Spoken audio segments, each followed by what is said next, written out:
మన చిన్నప్పుడు పల్లెటూరులో దొరికిన పాలు ఇప్పుడు సిటీలో దొరకటం లేదు. మా ఇంట్లో దీని గురించి మాట్లాడుకుంటున్నప్పుడు కంట్రీ డిలైట్ గురించి తెలిసి ఉన్నత ప్రమాణాలు ఉన్న ల్యాబ్స్ లో టెస్ట్ చేయించి రోజు రిపోర్ట్స్ ని యాప్ లో అప్డేట్ చేస్తారు. వాళ్ళ విధానాలు చూసి సంతృప్తి చెంది ఇలా రికమెండ్ చేస్తున్నాను. ఇప్పుడే కంట్రీ డిలైట్ యాప్ ని డౌన్లోడ్ చేసుకోండి. Download the country delight app now. YSR Congress party ఈ ఎన్నికల్లో 11 స్థానాలకి మాత్రమే పరిమితమైంది. సో టెక్నికల్గా ఆ పార్టీకి ప్రతిపక్ష హోదా రాదు, ఇవ్వలేదు కూడా. సో ప్రతిపక్ష హోదా ఇవ్వాలి అని చెప్పి జగన్ పోరాడుతూ ఉన్నారు. సో హోదా లేదు కాబట్టి మాకు మైక్ ఎలాగో ఇవ్వరు కాబట్టి మేము సభకు రాము అంటూ జగన్మోహన్ రెడ్డి ప్రమాణ స్వీకారం చేసిన రోజు ఆ 1 గంట తప్ప ఆ తర్వాత అసెంబ్లీకి హాజరు కాలేదు. ఇప్పుడు అసెంబ్లీ డిప్యూటీ స్పీకర్ ట్రిబుల్ చెప్తూ ఉన్నారు సార్ రఘురామకృష్ణరాజు, అసెంబ్లీకి రాకుంటే జగన్ సభ్యత్వం ఆటోమేటిక్గా రద్దవుతుంది. 60 పని దినాలలో కనీసం ఒక రోజైనా రావాలి, రాలేని పక్షంలో అట్లీస్ట్ ఇన్ఫర్మేషన్ ఇవ్వాలి. అలా ఇవ్వలేదు కాబట్టి జగన్మోహన్ రెడ్డి ఎమ్మెల్యే కూడా ఉండబోరు. ఆయన జగన్ సభ్యత్వం అసెంబ్లీ శాసనసభ సభ్యత్వం రద్దవుతుంది అని చెప్పేసి సార్ రూల్స్ ఏం చెప్తూ ఉన్నాయి సార్? అసెంబ్లీ రూల్స్ నేను కూడా వెరిఫై చేయలేదు, కానీ నాకు తెలిసినంత వరకు యాంటీ డిఫెక్షన్ లా అనేది కొన్ని సందర్భాలు, 1 కన్విక్ట్ అయితే, 2 విప్ ఉల్లంఘిస్తే, ఈ సందర్భాలు కొన్ని ఉంటాయి తప్ప అసెంబ్లీకి రాలేదు అనే గ్రౌండ్ పైన ఒకవేళ ఎమ్మెల్యే సభ్యత్వం రద్దు చేయాల్సి అంటే చేయొచ్చు కదా. ప్రకటన ఎందుకు చేసి పెడితే అయిపోతుంది, ఎందుకు ఆపుతున్నారు? ఇప్పుడు జగన్ సభ్యత్వాన్ని రద్దు చేసే అవకాశము అసెంబ్లీ రూల్స్లో ఉంటే చేస్తానికి అభ్యంతరం ఏంటని నాకు తెలియదు, నేను కూడా వెరిఫై చేయాలి. ఆంధ్రప్రదేశ్ అసెంబ్లీ రూల్స్ నెట్లో ఉంటాయి, దాంట్లో ఏముంది మీరు చూసినా దొరుకుతుంది నెట్లో. సో అందులో డిస్క్వాలిఫికేషన్ అని ఒక చాప్టర్ ఉంటుంది. సో అందులో క్లియర్గా ఉంటుంది, మీరు గూగుల్లో కొడితే వస్తుంది. Andhra Pradesh assembly rules and procedures అని కొట్టండి వస్తుంది. అందులో వెళ్ళి డిస్క్వాలిఫికేషన్ అనే ఒక నిబంధన ఉంటుంది. అందులో ఆ నిబంధన ప్రకారం ఒకవేళ నిజంగానే 60 రోజులు రాకపోతే, ఇన్ఫర్మేషన్ ఇవ్వకపోతే ఆయన సభ్యత్వం రద్దు చేసి పడేయండి. ఇంకెందుకు మరి ఆగుతున్నారు? చేసే అవకాశం ఉండి కూడా రఘురామకృష్ణరాజు మరి ఎందుకు స్పేర్ చేస్తున్నాడు? ఆయన స్పీకర్, డిప్యూటీ స్పీకరే కదా. స్పీకర్కు చెప్పి అయ్యన్న పాత్రుడికి ఏమైనా ప్రత్యేకంగా జగన్ పైన ప్రేమ ఉంటుందా? చేసి పడేయండి, అభ్యంతరం ఏంటి అని. చదువుతోనే సమాజంలో మార్పు సాధ్యమని నమ్మిన వ్యక్తి, మారుమూల గ్రామంలో పుట్టి వేలాది మందిని మేధావులుగా తీర్చిదిద్దిన విద్యావేత్త, మనలో ఒక్కడు మల్క కొమురయ్యకు టీచర్స్ ఎమ్మెల్సీ ఎన్నికల్లో మొదటి ప్రాధాన్యతగా ఓటేద్దాం, గెలిపిద్దాం. తర్వాత మీరుగా ప్రతిపక్ష నేత హోదాకు 10% అని రాదు, ఇవ్వలేదు అన్నారు. ఇవ్వలేదని నిజం, రాదు అనేది ఇంకా ఎక్కడ తేల్చలేదు. ఎక్కడ భారత పార్లమెంటరీ ప్రొసీజర్స్లో 10% ఖచ్చితంగా ఉండాలి అనేది లేదు, అది రాంగ్. అది నేను దానిపైన చాలా వివరంగా గతంలో మాట్లాడాను. ఆ మాటకొస్తే ఢిల్లీలో బీజేపీకి ఎంతమంది ఉన్నారు? 62 సీట్లు, 70లో 62 మీకు ఆమ్ ఆద్మీ పార్టీకి. అంతకుముందు ఢిల్లీలో 67 ఆమ్ ఆద్మీ పార్టీకి. మరి ఆమ్ ఆద్మీ పార్టీకి 67 ఉన్నా మరి బీజేపీకి ప్రతిపక్ష నేత హోదా ఇచ్చారు కదా. సో అది ఇప్పుడు కోర్టులో ఉంది, అది చాయిస్, పార్టీ చాయిస్ ఉండదండి, అది పార్టీలు ఇవ్వదు. మరి ఆప్ ఇచ్చింది, అది ఆప్ ఇవ్వలేదు, స్పీకర్ ఇస్తారు. అది పార్టీల చాయిస్ ఉండదు, స్పీకర్ చాయిస్ ఉంటుంది. అయితే స్పీకర్ సహజంగా అధికార పార్టీకి చెందిన వ్యక్తి ఉంటాడు కనుక టెక్నికల్గా స్పీకరు, పొలిటికల్గా మీరు అన్నట్లు రాజకీయ పార్టీ. సో స్పీకర్ చాయిస్ అది మాత్రం నిజం, మీరు అన్నట్లు స్పీకర్ ఇవ్వాలి, అల్టిమేట్గా స్పీకర్ ఇవ్వాలి. కానీ అది ఆల్రెడీ కోర్టులో ఉంది. జగన్మోహన్ రెడ్డి కోర్టు కూడా వెళ్ళాడు, ఎందుకు leader of the opposition status ఇవ్వలేదు అని. So that is a very separate debate. కానీ లీడర్ ఆఫ్ ద అపోజిషన్ ఇవ్వడం ఇవ్వకపోవడం పైన ఆధారంగా అసెంబ్లీకి రాకపోవడం అనేది కరెక్ట్ కాదు. అందువల్ల జగన్మోహన్ రెడ్డి అసెంబ్లీకి రాకపోవడం అనేది ఎట్టి పరిస్థితుల్లో కరెక్ట్ కాదు. అది జగన్మోహన్ రెడ్డి కానీ కేసీఆర్ కానీ ఇక అవమానిస్తారు, మైక్ ఇవ్వరు అంటే మరి మీరు చంద్రబాబు నాయుడు పట్ల మీరు ఎలా వివరించారు? ఎందుకంటే డిఫరెంట్గా వివరించారా? ఇప్పుడు జగన్మోహన్ రెడ్డి ముఖ్యమంత్రిగా ఉన్న సమయంలో చంద్రబాబు నాయుడు పట్ల, టీడీపీ పట్ల ఎలా వ్యవహరించారో ఇప్పుడు అంతకన్నా భిన్నమైన గౌరవ మర్యాదలు మీకు అసెంబ్లీలో రావాలి అంటే ఎలా వస్తాయి? ఇప్పుడు Newton 3rd law of motion ఏం చెప్తోంది? To every action there is an equal and opposite reaction అంటారు. పాలిటిక్స్లో ఇది కాస్త నిర్వచనం మారుతుంది రవిశంకర్.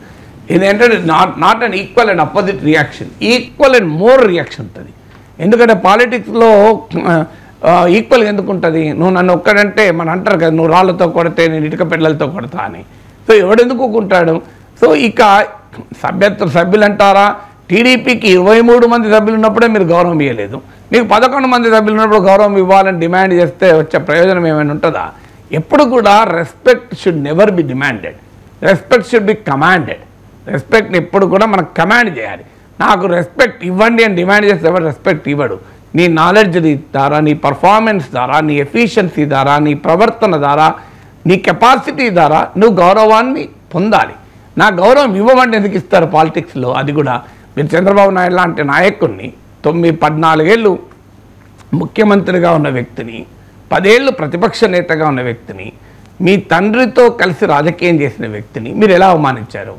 అది కూడా పర్సనల్ లైఫ్లోకి వెళ్ళి అన్యాయంగా కదా, ఎలాంటి వాస్తవాలు లేకుండా కుటుంబ సభ్యులు కూడా తీసుకొచ్చి నీచంగా మాట్లాడితే ఆ ఎమ్మెల్యేల పైన మీరు ఎప్పుడన్నా చర్య తీసుకున్నారా?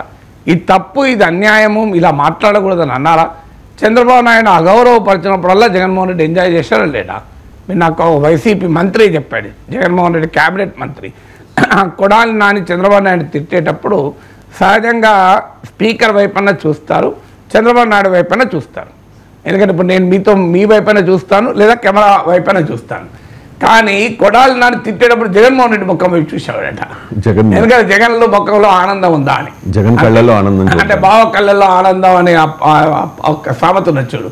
అట్లా జగన్ కళ్ళల్లో ఆనందం కొరకు తిట్టే క్రమాన్ని మీరు ఎందుకు అంగీకరించారు? ఏమయ్యా నాని, పద్ధతి కాదు. And we may oppose him politically, but should respect అనాలి కదా.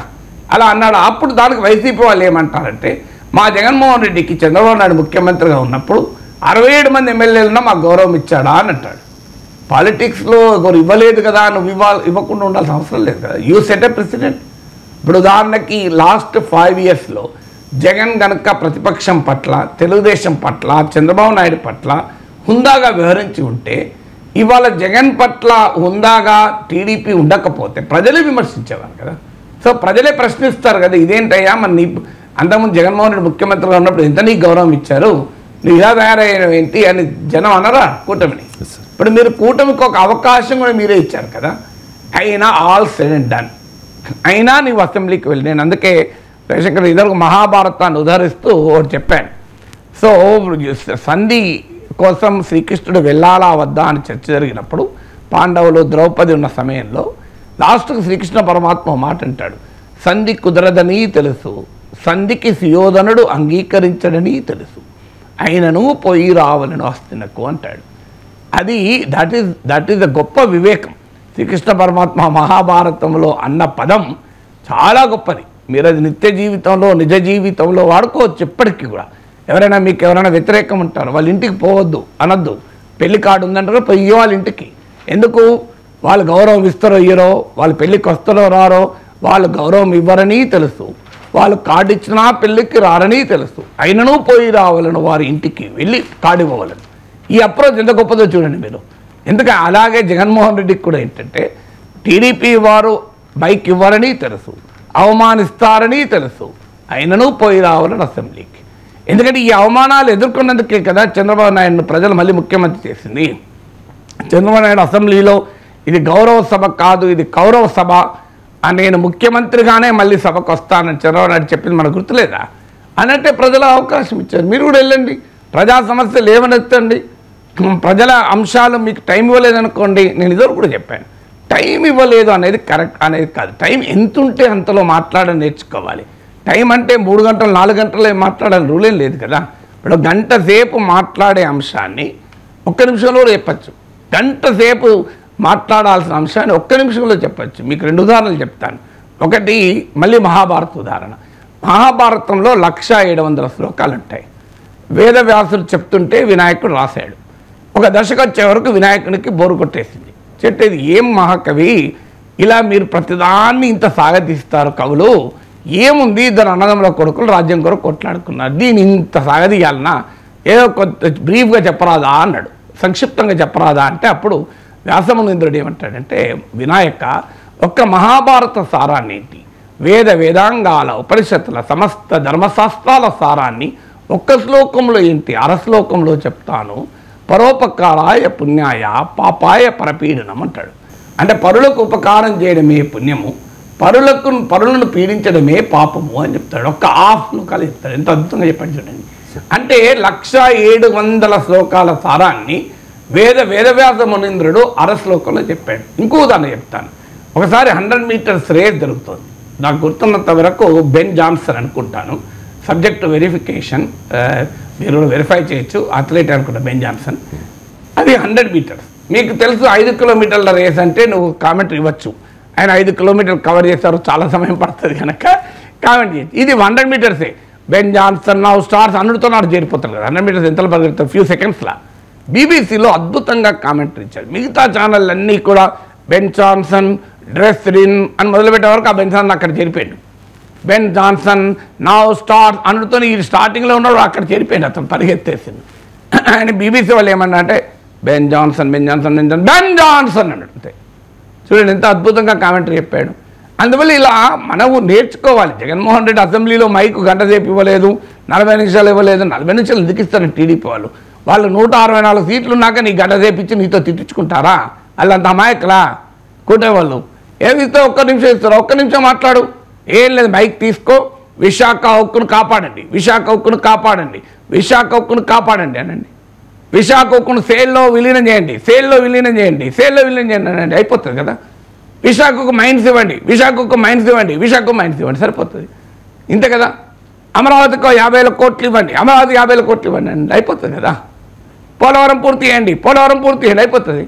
ఇది మాట్లాడడానికి నీకు 1 అవర్ కావాలా, 2 అవర్స్ కావాలా? ప్రజల సమస్యలు చెప్పరు. రైతు భరోసా అమలు చేయండి, రైతు భరోసా అమలు చేయండి, అమ్మకు వందనం ఓడి చేయండి, సూపర్ సిక్స్ అమలు చేయండి, సూపర్ సిక్స్ అమలు చేయండి, అయిపోతుంది. మహిళలకు ఉచిత రవాణా, మహిళలకు ఉచిత రవాణా, మహిళలకు ఉచిత రవాణా అండి, ఒక 4 సార్లు పస్తాలనండి, ఉపయోగం ఉంటుంది కదా. అందువల్ల మనకు మహిళలకు ఉచిత రవాణా, మహిళలకు ఉచిత రవాణా అని 10 సార్లు అన్నారనుకోండి, మీకు టీడీపీలో మైక్ ఇవ్వలేదు. ఆంధ్రప్రదేశ్లో ఉన్న లక్షలాది మంది మహిళలు మా కొరకు మా జగన్ అన్న ఉచిత రవాణా కొరకు మాట్లాడారు అనుకుంటాను. కోరాల్సింది చెప్పండి నాకు, సరిపోతుంది కదా. మీకు ఇంకో కథ కూడా చెప్తాను. ఒక పిసినారి లోబి జీవితంలో ఎవ్వడికి ఏం మంచి పని చేయలే. ఆయన చనిపోయాడు. చనిపోయేటానికి యమకింకర్లు వచ్చారు. యమకింకర్లు వచ్చి తీసుకెళ్దామని చూసే లోపల విష్ణుభట్లు కూడా వచ్చారు. యమకింకర్లు విష్ణుభట్లను చూసి ఆశ్చర్యపోయి, వీడు దుర్మార్గుడు, లోబి, వీడి జీవితంలో మంచి పని చేయలే, వీడిని మేము పట్టుకపోతాను, మీరెందుకు వచ్చారు మహానుభావ వైకుంఠాన్ని తీసుకెళ్ళటానికి అన్నాడు. అప్పుడు విష్ణుభట్లు చెప్పిందంటే, ఆయన కరెక్టే మీరు అన్నదంతా, జీవితంలో ఏ పుణ్యం చేయలే, కానీ ఆయన కొడుకు పేరు నారాయణ, చనిపోయే ముందు తన దాచుకున్న బంగారాన్ని ఎక్కడుందో చెప్పడానికి నారాయణ నారాయణ అని 3 సార్లు పిలిచాడు. 3 సార్లు నారాయణ అని పిలిచినందుకు వైకుంఠం వచ్చింది అన్నారు. అలాగే నువ్వు ఉచిత రవాణా ఉచిత రవాణా ఉచిత రవాణా అంటే కోట్లాది మంది మహిళలు సంతోషపడతారు కదా. రైతు భరోసా రైతు భరోసా రైతు భరోసా అనండి, అమ్మకు వందనం అనండి, ఒక 30 సెకండ్లు అయిపోతుంది కదా. నువ్వు ఏమనకు మైక్ తీసుకో, అమ్మకు వందనం అమలు చేయండి, అమ్మకు వందనం అమలు చేయండి అనండి, టైం ఇవ్వకపోతే అభ్యంతరం ఏమన్నది, ప్రజలు తీసుకుంటారు కదా.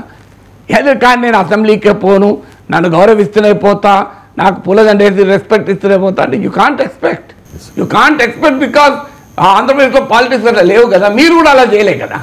ఇప్పుడు జగన్మోహన్ రెడ్డి చేసి వాళ్ళని చేయమంటే అర్థం ఉన్నాయి, నువ్వు చేయలేదు, అలా లేవు పాలిటిక్స్. Forget about it. ప్రజలను దృష్టిలో పెట్టుకో, ప్రత్యర్థులను దృష్టిలో పెట్టుకో. ఒకటి అసెంబ్లీకి వెళ్ళు, 11 మంది కాదు, ఒక్కరైనా వెళ్ళొచ్చు, ఒక్కరు వెళ్ళలేదా? సో ఒక్కరు వెళ్ళిన చరిత్ర లేవా? సో అందువల్ల ఆ రకంగా వీరోచితంగా పోరాడాలి తప్ప నేను అసెంబ్లీకి పోను అనుకుంటే ఎట్లా?